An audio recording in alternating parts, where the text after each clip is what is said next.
নির্বাচনে এরকম একটা যোগসাজগ হয়েছে ভারত, আওয়ামী লীগ এবং বিএনপির মধ্যে। আর যাকে অন্তর্বর্তী সরকারে বিএনপি দেখতে চায় না, তাকে নিজ মন্ত্রিসভায় বিএনপি নিয়ে এসেছে, সেই রহস্যটা বাংলাদেশের জনগণ জানতে চায়। দ্বিতীয় গুরুত্বপূর্ণ বিষয়টি হচ্ছে যে সবচেয়ে অ্যালার্মিং আমরা দেখতে পাচ্ছি গত 2-1 দিন ধরেই যে বাংলাদেশে ফ্যাসিস্ট আওয়ামী লীগদেরকে পুনর্বাসনের একটা প্রচেষ্টা চলমান আছে।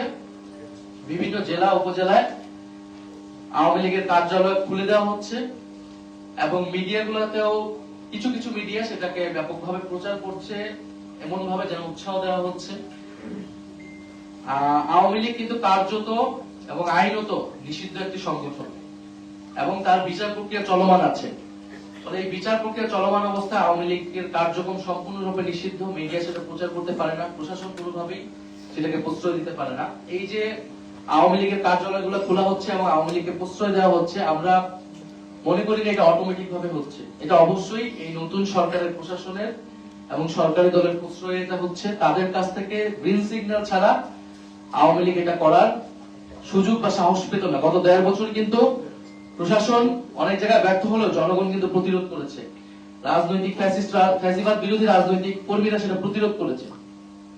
ফলে আমরা আশঙ্কা করছি যে এই নির্বাচনে এরকম একটা যোগসাজগ হয়েছে ভারত, আওয়ামী লীগ এবং বিএনপির মধ্যে, এবং আওয়ামী লীগের পুরো ভোট ব্যাংকটাকে বিএনপি নিজের দিকে নেওয়ার চেষ্টা করেছে। বিএনপির, এটা আমরা আগেও বলেছি, এটা নতুন কোনো কথা না, বিএনপির বিভিন্ন বক্তব্যে তার মঞ্চে জয় বাংলা স্লোগান দেওয়া, আওয়ামী লীগের লোকদেরকে পুনর্বাসন করা, হত্যা মামলা আসামিদেরকে নিজের দলে ভিড়ানো, এই চেষ্টা কিন্তু স্থানীয় পর্যায়ে হয়েছে। কিন্তু এইটা যদি এখন আওয়ামী লীগ সেটার বিনিময়ে, এই ভোট ব্যাংকের বিনিময়ে যদি আওয়ামী লীগের রাজনীতিকে পুনর্বাসনের চেষ্টা করা হয়, তাদের কার্যক্রমকে সুযোগ করে দেওয়া হয়, তাহলে তা কঠোরভাবে প্রতিহত করা হবে।